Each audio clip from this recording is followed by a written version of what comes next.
What's going on, everyone? Welcome, Rabid here, coming at you from my bathroom where I do have the best Kaspa miner for home miners. This is Goldshell's latest release, the KA box. Now I do want to give a shout out to Crypto Miner Bros. They actually did send me out this miner here to showcase for you guys, and they do currently have them in stock. I don't expect these to last very long, as with all Kaspa ASICs, they sell out very, very fast. Keep in mind, I do have a link down in the description, and code RABID will grant you $20 off your order, and all costs on their website is shipping costs to your door already included. So on my table here, I do have a couple devices. One is a decibel reader, because we're going to check how loud this miner is. One of the most important things for a home miner is something that is nice and quiet. That way anyone in apartment buildings, condos, doesn't matter where you live, it won't drive people nuts by the noise. So that's number one when it comes to a home miner.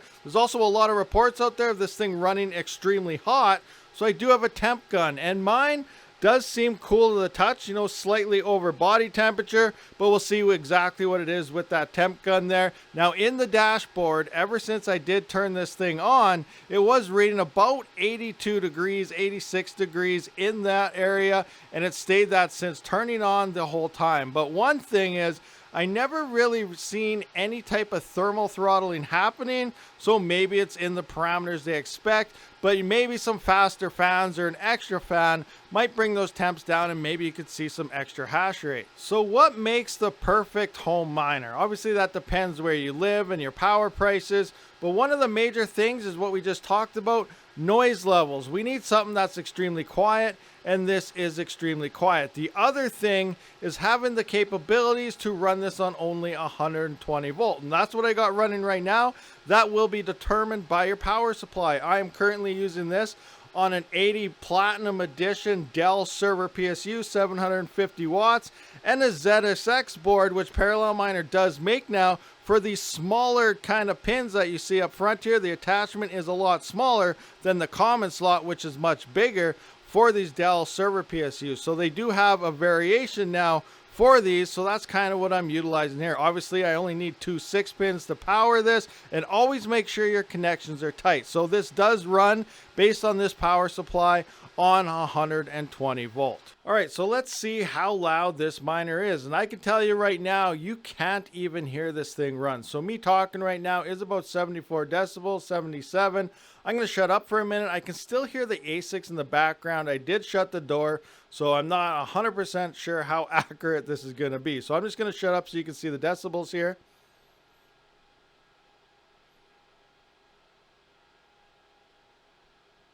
So 55, 56 or so. I'm going to put it right up against it like this and kind of see what this box is.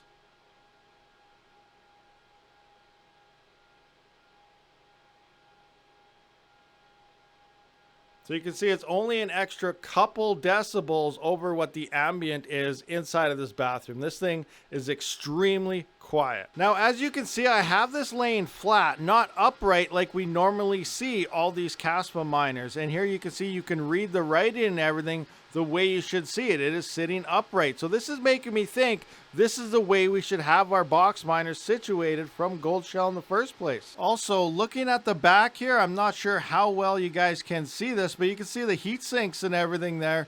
They are sitting upright the way they should be. Now, I feel that this is probably the way it should happen. If you have it sitting up, you could create a bunch of hotspots. Again, I'm not noticing any thermal throttling at all, but it is looking like this is the way it should be sitting. Now, you can add a fan in the back here for suction to suck out, and that would probably definitely help out with some of those internal temperatures, but overall things are still looking pretty good on this Goldshell miner. So as for an average hash rate, as most of you guys are aware, I like to know what my pool hash rate is. After 2 days of mining, my 24-hour average hash rate at Kaspa Pool is 1.18 terahash, which is the reported hash rate of this miner. Now, to get an idea of the efficiency of this miner, it is using about 381.7 watts. Now, at the wall, you can see 390.4 watts, but the power supply, as well as the breakout board and cables, is using 8.7 watts. Now that we got all the stats and everything out of the way, I'm going to show you how to set this up. So I recently restarted it, and then I put it back to Chinese mode and everything like it would be if you first got it. So the first thing we got to do, depending where you live, I don't speak Chinese,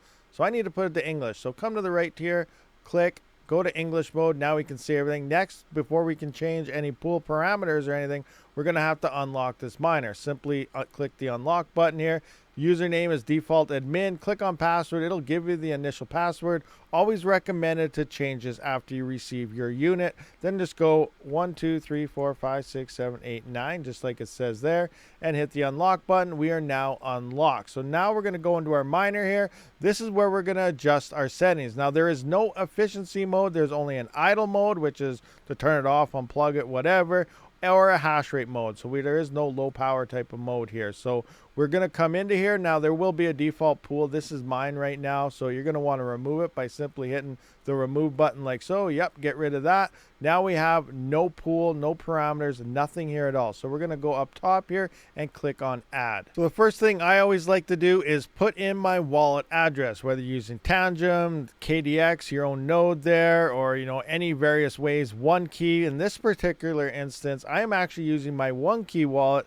I am keeping this miner separate so I can track it to ROI. It's going to be interesting times. And then I'm just going to name this as KA box. As you can see right there, KA box. Now we're going to go to URL. So we're going to bring up our mining pool here, and I'm going to copy this parameter right here. I am from the US, so I'm just going to right click, copy, come back into my KA box. I'm going to paste this in right here. Now you don't need the stratum and everything. It's going to disappear on its own, as you saw right there.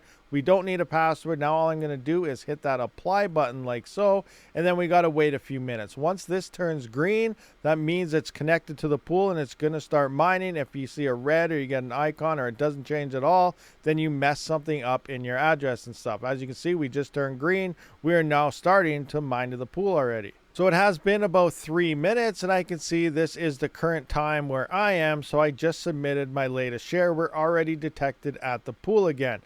Going over what the pool is telling us, we can see that little dip there when I did shut everything off and reset it. It dropped my 24-hour hash down to 1.17 terahash per second for the past 24 hours. But regardless, things are looking pretty good here. Past 24 hours, this did make 56.04 Kaspa, $7.79. The past 1 hour is $2.24. I did have a little bit of downtime there. And for the 24-hour average hash rate guesstimation stuff here, it's still saying 1.17 terahash, which is what we see right here. So everything is looking like it should. Everything is working great. Hopefully this did help you get your miner set up. Now, if you're unfamiliar with ASICs, it can only mine the K heavy hash coin, which means there are 3 coins. It's not just Kaspa anymore.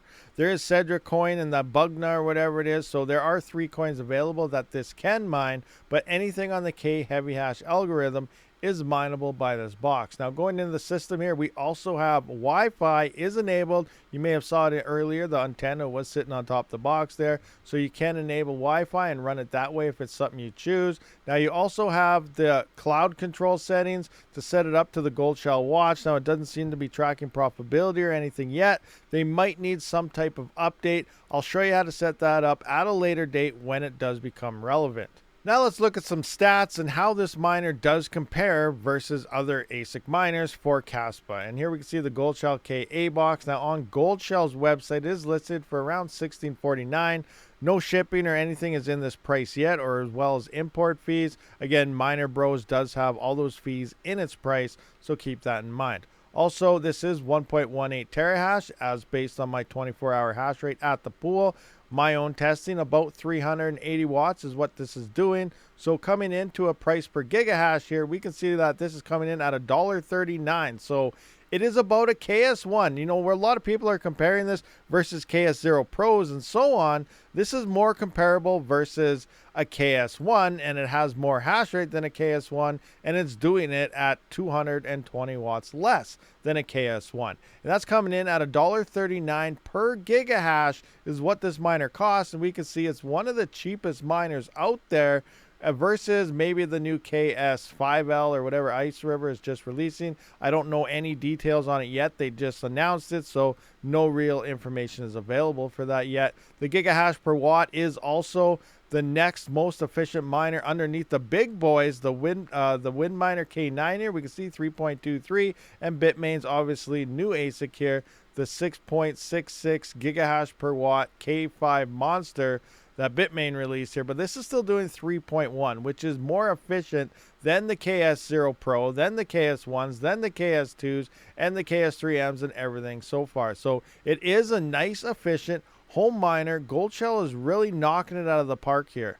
Now, I would also like to point out, if you guys are looking for the best FPGAs currently on the market, like the ColeEngine P2X here, formerly known as the Superscalar K10 Plus, or the best ETH miners from Jazzminer, be sure to check out Jingle Mining, link in the description. As you can see, the ColeEngine P2 currently does have FPGA support for a Lithium, Radiant, Carlson, Nexella, as well as NTL. And you definitely can't rule out the Jazzminer X16Qs or the X16Ps for all your ETH needs. Head on over to Jingle Mining and get yours today. Alright everyone, thank you for checking out this video. Now let me know down in the comments section what you think about this new KA box from Goldshell, and do you guys think it is the best home miner for Kaspa currently? Now look at this thing.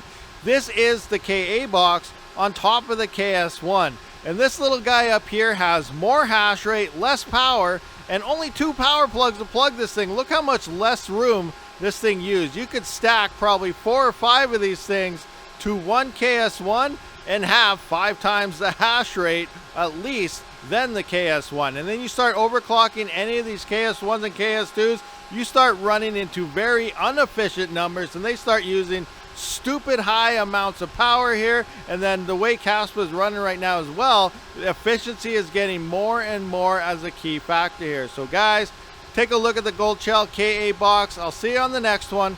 Rabid out.